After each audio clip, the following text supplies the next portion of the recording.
Wow. It's amazing how, because it's not sunny out, how the color is so different. And let's just hope we have good numbers today as far as my streaming ability. And we'll see here in a second. And let's get the chat up. There we go. Hey, Dom. How you doing today?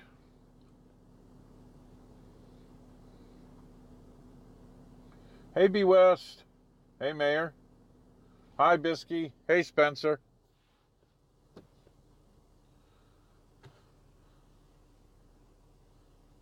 Oh, Spencer, having you in the chat just reminded me that I need to get that Stephen Weatherford video up. I meant to do it this weekend, actually, but I lost my AC this weekend, so I didn't want to be in a studio. So, oh, that sounds wonderful. Hey, Kick ya.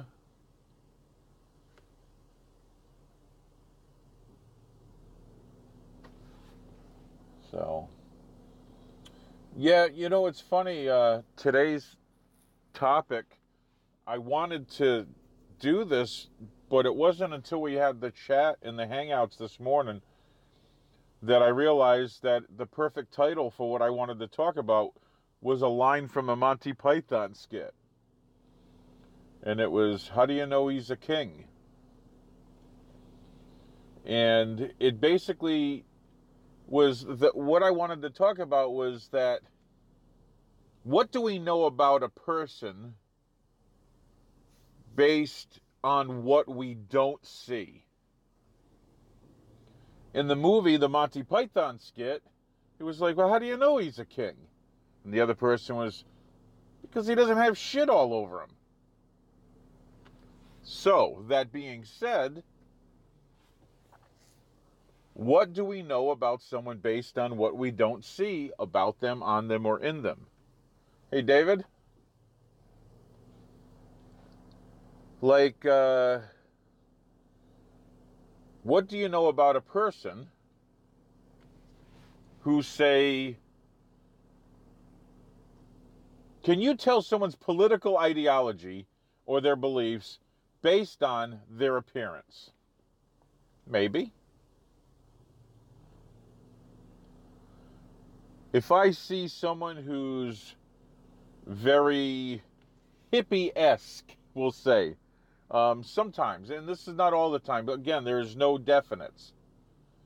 Hey, Honky, there's no definites, so yeah, you can get a good idea, Mayor, but say someone is dressed in Birkenstocks and they're wearing the usual grungy kind of attire that a hippie does wear.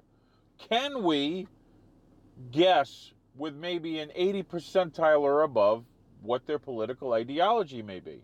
It's not always the case. And I knew people that were the contrary. Yeah, granola. Yeah, Birkenstocks, granola, grungy. You know what I mean. I mean, it goes with the territory sometimes.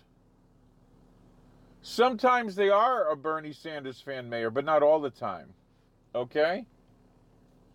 So, and there's nothing wrong with Birkenstocks, don't get me wrong, but you have to look at it from that perspective. Is that the Hopefully I got everybody back. Are we back? Please tell me we're back. I restarted it. Oh my God. Unfriggin' believable. Spinning wheels still. I'm back. Unbelievable. I had to restart it. So where did I leave off? What was the last thing you heard? Because this is getting really annoying when this happens. Hi, Kodiak. What was the last thing I said before we went off? You were talking about the guy in the Birkenstocks. Oh my God. Okay. Well, what about if we see someone that's not dressed in really nice clothing?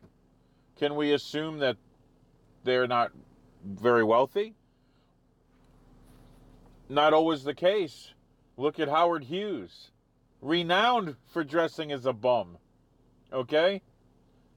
People wouldn't even recognize him on the streets. What about, I knew someone that literally owned a mountain in Vermont. Literally owned a mountain. And a friend of a friend, and went up to see him. He came down from the mountain to visit us, to pick us up at the bottom, in a beat-up Volkswagen Bug. Piece of junk.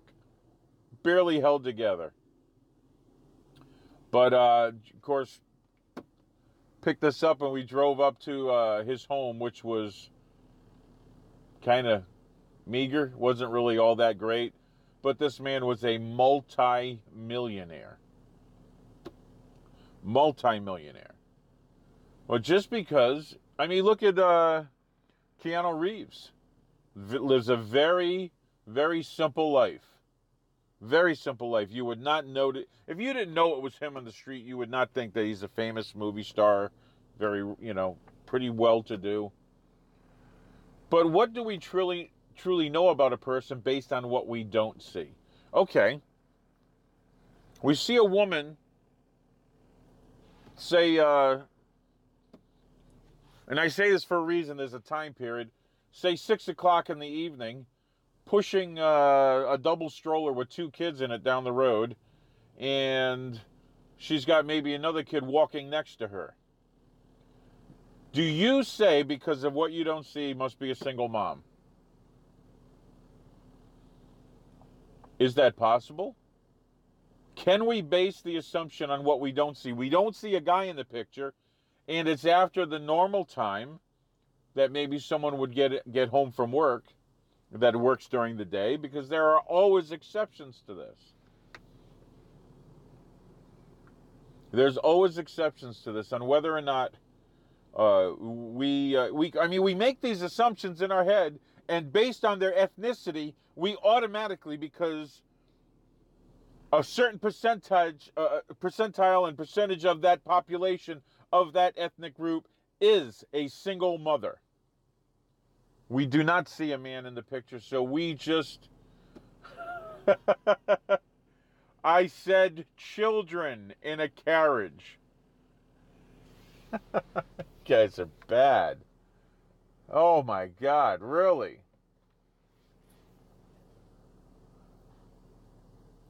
Think about that. Babysitter, yeah.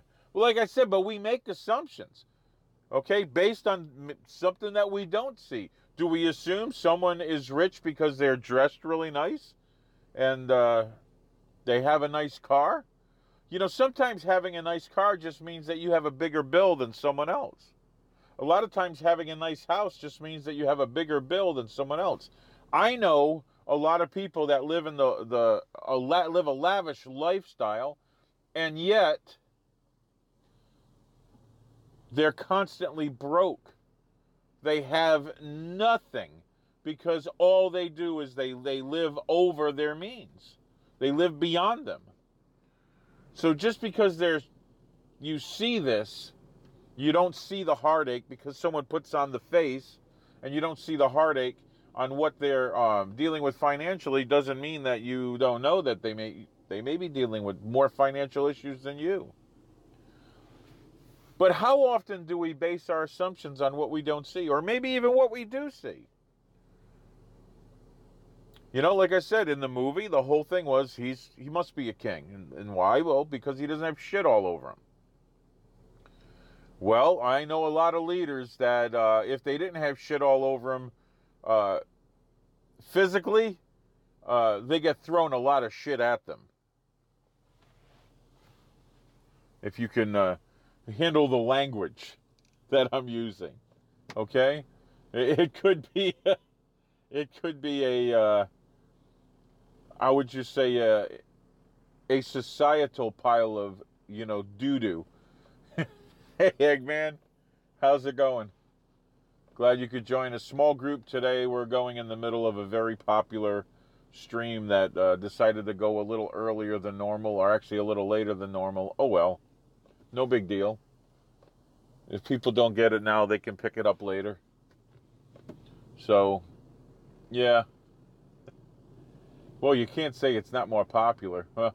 You like mine better? Yeah. Okay, I appreciate it.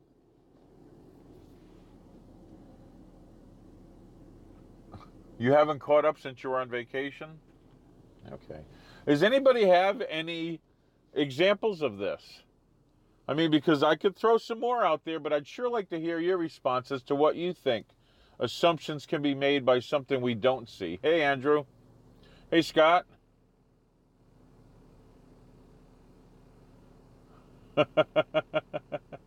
Well, thank you, Scott. Um, I actually wanted to do this subject this weekend. I was going to stream uh, either late Saturday evening or Sunday, but like I said, I had the AC problem at the house. Assumptions based on scent? Oh, that's a good one. Okay. Well, what do we base on the way someone smells? Okay. Well, here's one for you. What about someone's hands? If you shake someone's hands and their hands are soft, do you assume they're an office worker? Because you don't see a rough hand, okay? If you smell, you walk away, yeah. Hey, JP, well, think about it. Do we assume that because there's a telltale with someone's hands, okay, to a certain extent. Hi, Debbie. Do we assume that someone's an office worker when you shake their hand and their hands are soft? Okay? I work in an office for a living, but I got cuts and scratches all over my hand. Okay? Because when I'm not in the work in the office, I'm doing other things. So, would you assume by looking at my hands that I'm an office worker? I got the messed up knuckles from punching a Makawari board. Would you assume that I'm an office worker? It's not about being firm or not. I'm talking about someone's hands are soft. Like when I was landscaping, I would have a row of calluses right across here on my hand from the tools that we use, the different lawn mowers that you would have to grab. It would put, especially the big Skags, you would have the levers that you would work. Okay? Later, Scott. You assume they don't have any physically useful skills. Well, JP, you would know this one because, and probably Dom would too because he's a martial artist. If you look at knuckles and you see someone with those gnarly first two knuckles, and they're discolored. God, I'm trying to move them around. And you got that discoloration going on those first two knuckles. You kind of look and you go, okay. That's the first thing I do. When someone tells me they're a martial artist and I meet them, I want to see their hands. And it's not like I'm going to be, let me see your hands. No. I want to see them. Because that tells me a lot about the type of martial artist you are. If I don't see calluses on your knuckles, I think you haven't been punching much. Just saying. I don't know what you've been hitting, but it's nothing harder than a foam mattress, okay? Yeah, Tom, that's what I'm talking about. Of course, when I was hitting the Makawari board, there was one point in my life where I was punching the board probably 1,000 times a day.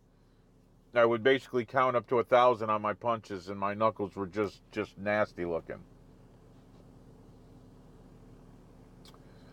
Yeah, okay, Andrew. Yeah, I know. Yeah, you don't punch, you choke. Yeah, you're going to have to walk through a bunch of punches to get that choke on. Just saying.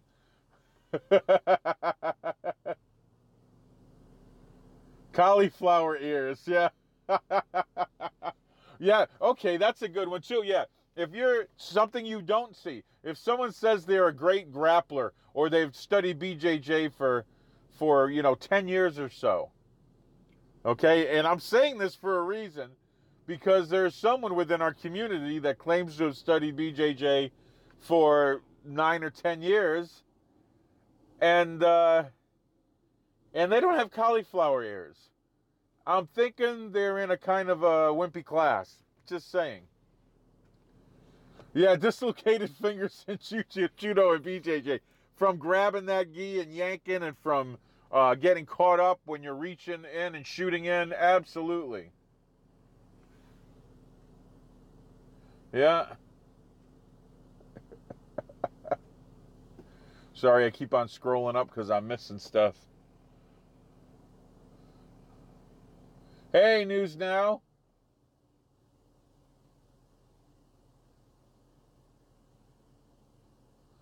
Yeah, you have to be a mod, News Now, to post a link here. So maybe if you can get in touch with one of the others, and maybe you can figure that out. I don't know what you're trying to post. Back then laughing at me. Yeah. Okay. I know we kind of we're kind of getting squirreled off the main topic a little bit. Like I said, I wanted to do this segment about how we know someone based on what we see or don't see, and I thought the Monty Python line was perfect for it. Okay? So, I mean, there is a lot of assumptions that we can make. Someone that shows up to all the protests that are going on during the day, what can we assume about unless the anti-Trump protesters that are all SJWs, unless they all work third shift, yes, B-West, unemployed.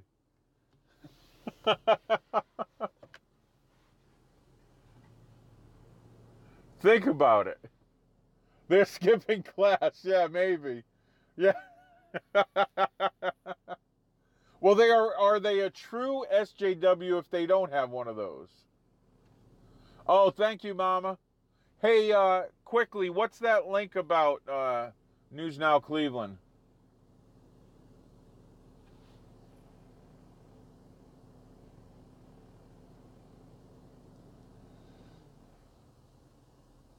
Kodiak, who are you asking that about? Do you even grapple?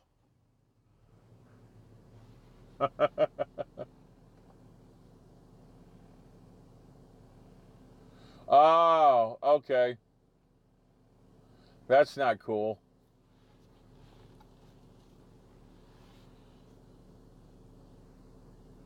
Kodiak is making a joke. Okay. Okay, I'll laugh. Ha ha. You know, I make a lot of assumptions based on things that I don't see. I don't know if it's more so than things that I do see, and I'll tell you why. When a police does an investigation, or when you do any kind of investigation, and when you're in, say there's some kind of phenomenon, you have to remove all the absolute impossible things that would cause it, and maybe what's left, something is possible within what's left. I know that's a technique that they use when investigating in the police department. They remove all the impossible things. They don't just look for what's possible. It's easier, and it narrows things down more when you're actually removing the things that are impossible to happen. That's why, okay, this person wasn't anywhere near the scene, and they have, and basically they have no contact within this time period, so they're ruled out. So what they don't see when they're solving a crime may be beneficial. You know, if this person is being detained and they don't have a firearm or something like that, and maybe a firearm was used or it was a different caliber. I mean, there's all kinds of things that can happen. The Owen Molyneux video just dropped. Okay. That's cool. Anyway, getting back to the subject now that you guys are squirreling me so much. Hey, Brian. How's it going? Fubar, huh?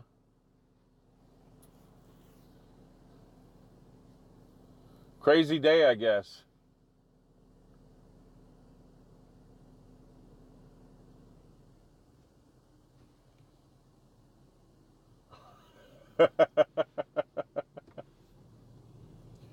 You know,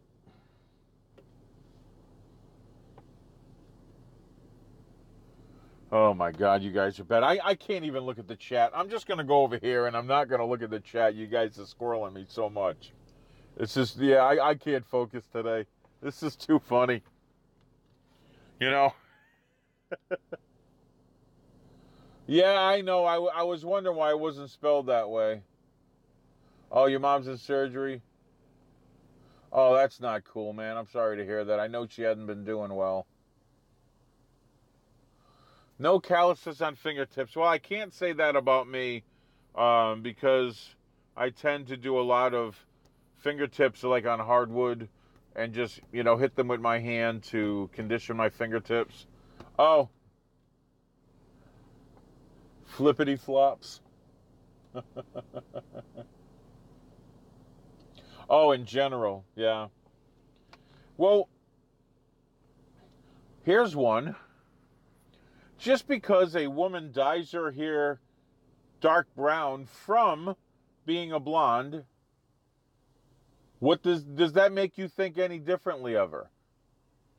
Okay?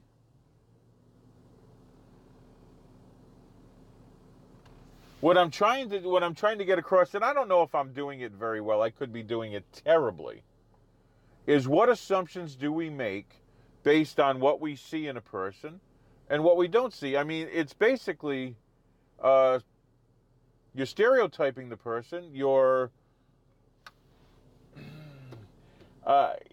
the way we categorize everything around us.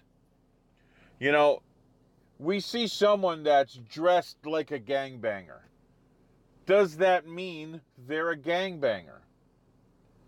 Okay? Or if we see someone that's not dressed like a gangbanger, does that rule out the possibility that they are?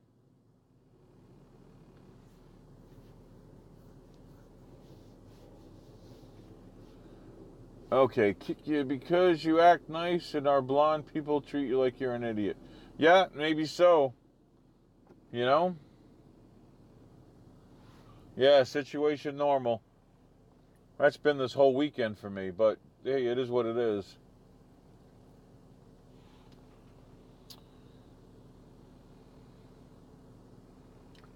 Guys, we have 7 minutes left, and I haven't been able to talk about anything. It's funny. There was something done at a bar. It was a test where a woman went in and she had her hair. She was a brunette, and she went into a bar. Very pretty woman, and she was asked, kind of hit on 2 or 3 times. She left, put on a blonde wig. Very well done, I might say. It was professionally put on, so it looked real. And she went back in, and she was hit on repeatedly.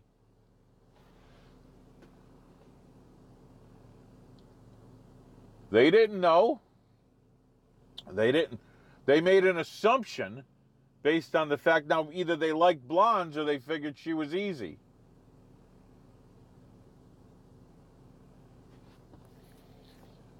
So think about that.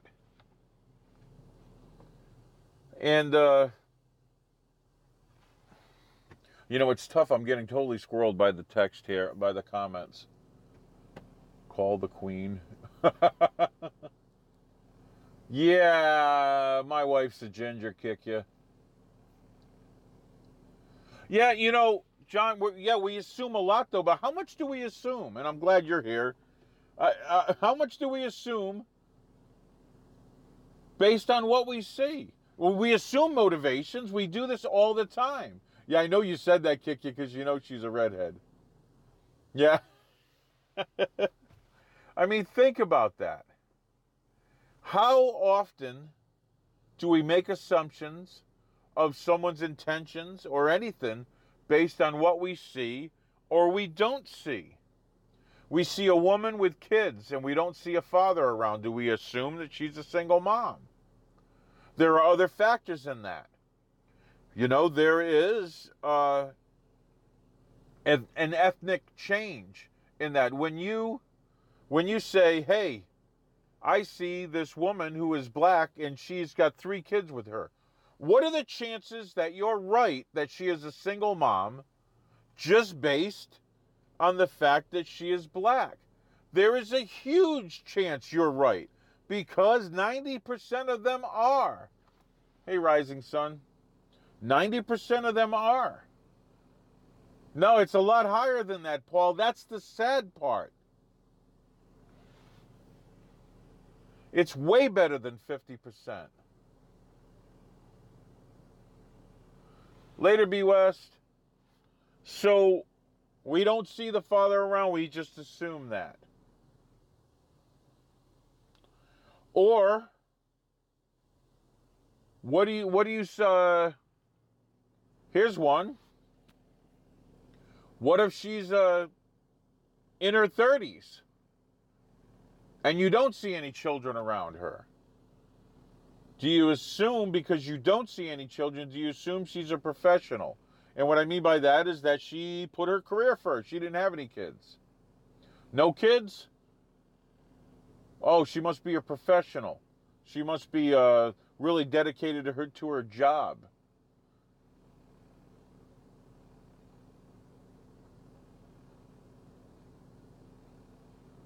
Yeah, and that's the statistics, Brian, and it's kind of sad. And it's, Brian, the sad part out is it's not her fault. More than 50% of the time, it's not her fault.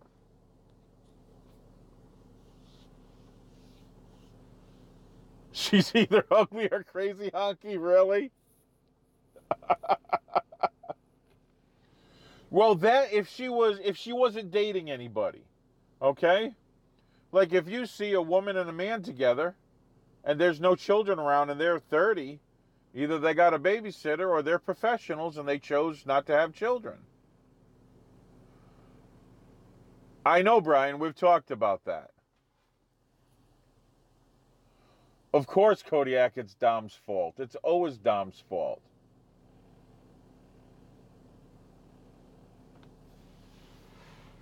Dom's really a ginger. Okay, sure. There's a change my mind segment right there.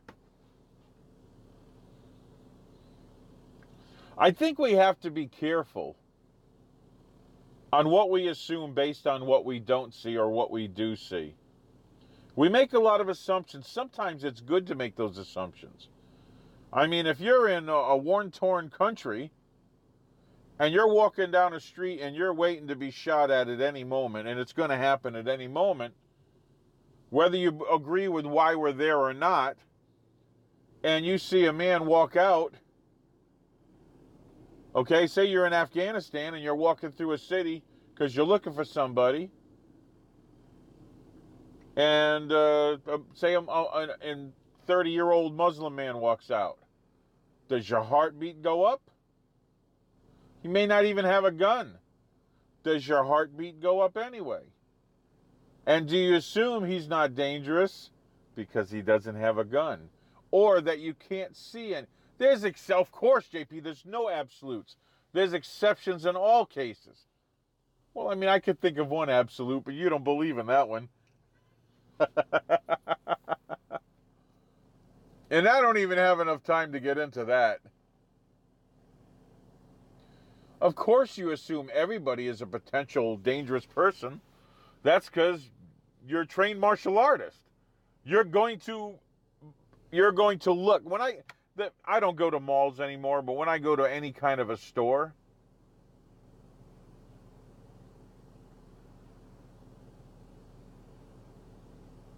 well, JP, maybe, okay. I have a situation where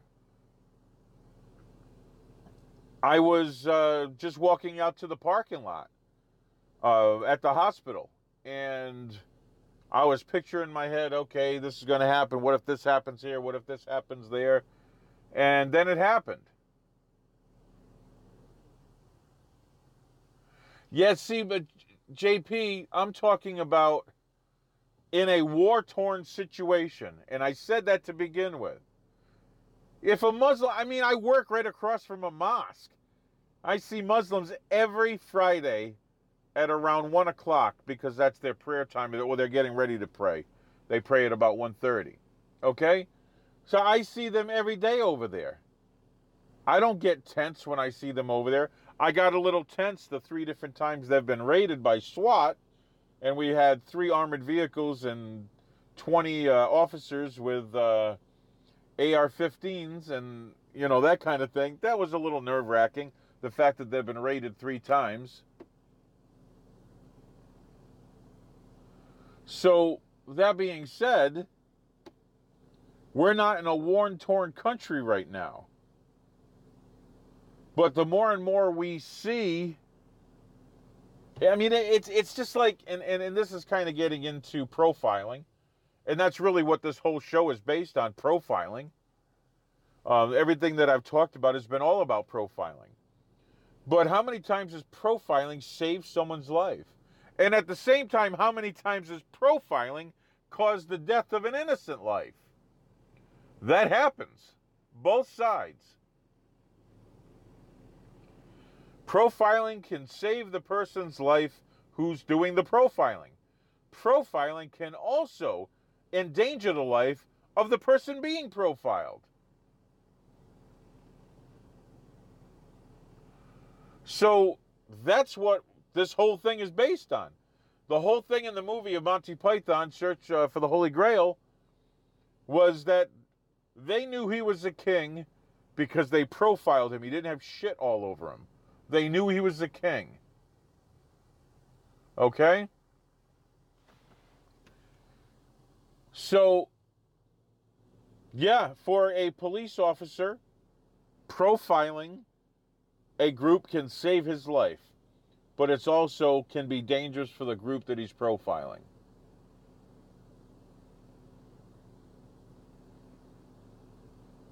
Brian, I'm sorry, I missed what you were talking about. What did you ask on here? And Rising Sun Media, do you know that in the UK, a ginger is 10 times more likely to be radicalized by Muslims than someone with regular color hair? Need some wood. Okay. You need to build a ramp. Okay, Brian, how much money do you need to build the ramp? Or do you need someone to build it for you? Or do you need someone to buy the wood? I mean, what do you need? And I'll put out a word. Ginger Dom getting muzzled. Oh, jeez.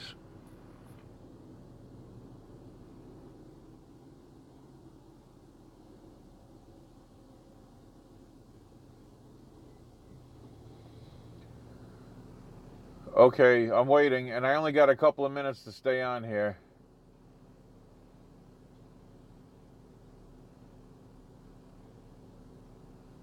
How am I going to separate people by their hair color? Well, there's a reason why gingers are more likely to be radicalized than the UK. It's because the gingers are looked down upon as the lower of all the classes because of it's a recessive gene to have red hair. That's why. And because they're shunned by society, statistically they are 10 times more easily radicalized than anyone else. Hi, Pastry. Yeah, me too. I'm thinking the same thing. I was thinking like a mask and gimp ball. Just saying.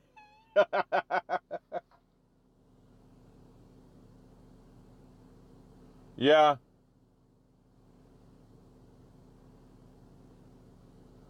Okay. I saw that, Brian.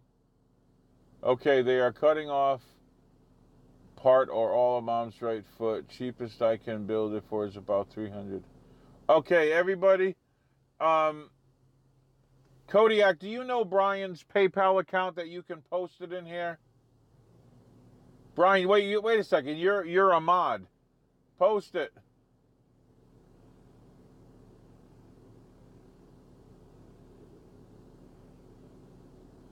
Rising, I believe you. My wife's a ginger. She's dangerous.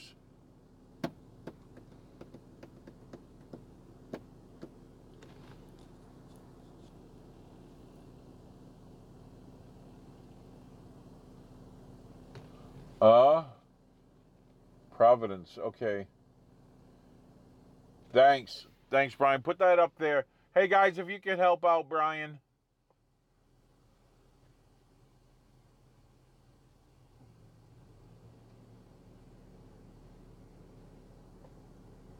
Brian is in Rochester, New York, upstate New York, Mayor.